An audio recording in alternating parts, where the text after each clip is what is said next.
All right. We are back here at Song of the Day, coming to you from Rock Cave. I'm your host, Mark Pierce. It is Friday. Say it with me. It is right in the diaphragm here. It is Octane Friday. And that's when we kick it up a notch. We typically do metal, especially 80s metal here. We're going to mix things up this week since we're just throwing a little bit of everything at you. So something a little different today, because I heard this song and I was like, I don't know a ton about this album or song, and I know plenty about the band. So I don't know where I'm really going with this, because the topic is too big to discuss in one episode. Too much talking. So I'll see what this looks like, but I feel like it's going to be a little bit of a Frankenstein. Anyway, we are talking about the band Ministry. I don't think we've covered Ministry really much at all here in the cave. I'm a fan, but we are going back to September 1983 to start this story as far as music is concerned. But even before that, Ministry formed really in the early 80s, but in the late 70s, 1978, singer Al Jorgensen moves to Chicago for the University of Illinois, and there he's like 18 years old. He meets a band, like he's introduced to the underground music scene, meets a band, and the singer is Frank Nardello, and that's important for me as a fan, because that's groovy. He would later become Groovy Man by name, singer of My Life with the Thrill Kill Cult, one of my favorite bands.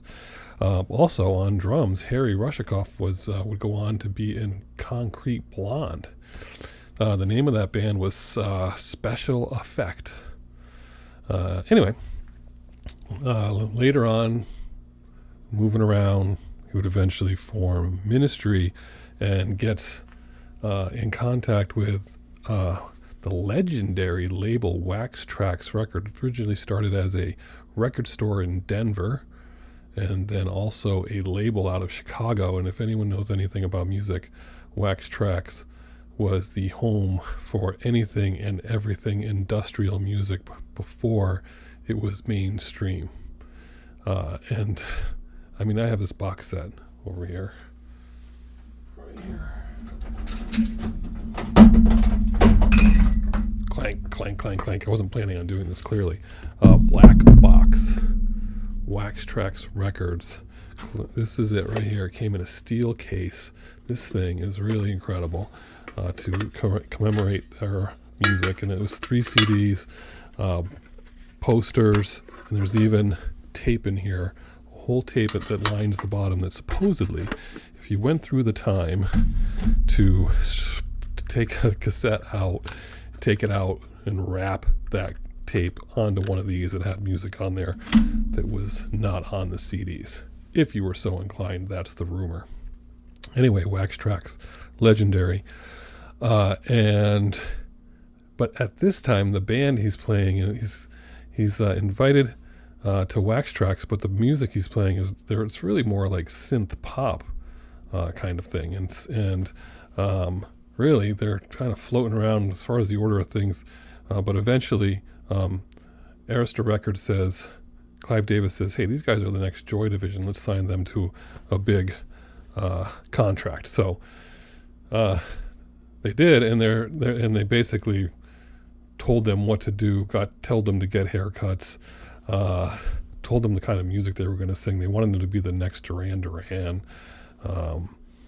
And so they, in 82 and 83, they were opening for a Flock of Seagulls, Culture Club, Depeche Mode, and then again for Clive Davis, they opened up for the Human League and the Police on the Synchronicity tour. My mind is blown that this is who they were opening up for. But when you're going to listen to this song, you say, oh yeah, they weren't industrial yet. They were synth pop for those early years. And this was terrible time for Jorgensen. He hated it because he just had no creative control, and he wasn't necessarily a synth pop guy. So finally, he manages to get out of that contract and rejoins Wax Trax in '84, and then is signed to Sire in '85.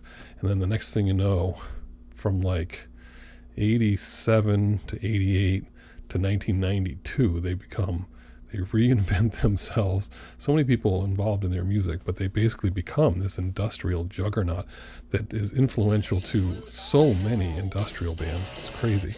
But they put out Stigmata in '88. I mean, that song is just like, will just melt your face off. So Stigmata, compared to this song from September of '83, which I haven't even mentioned yet, it's just, that's why this is so crazy. I'm thinking of these two songs over 5 years or so and the difference in this band. But the song from '83 on their debut record, the name of the record is With Sympathy, and the song is called Revenge.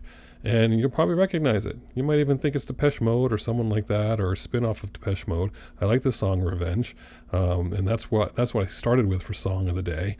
And reading more about it, it's just it's crazy that this is the same group. I don't know. It's amazing. But Revenge, that's your Song of the Day today. But then the late '80s, it's true industrial. I mean, Stigmata, unbelievable. Thieves, Jesus Built My Hot Rod, wish I still had that t-shirt. NWO, that's what we're talking about next. Grammy nomination, 1992. They go to Lollapalooza. It's the second one. Red Hot Chili Peppers. I mean, people who say they saw that performance said it would change their life. It was unbelievable. Just One Fix, all these great songs.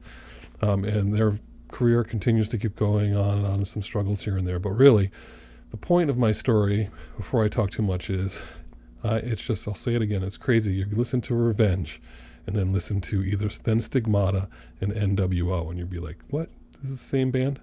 I don't know.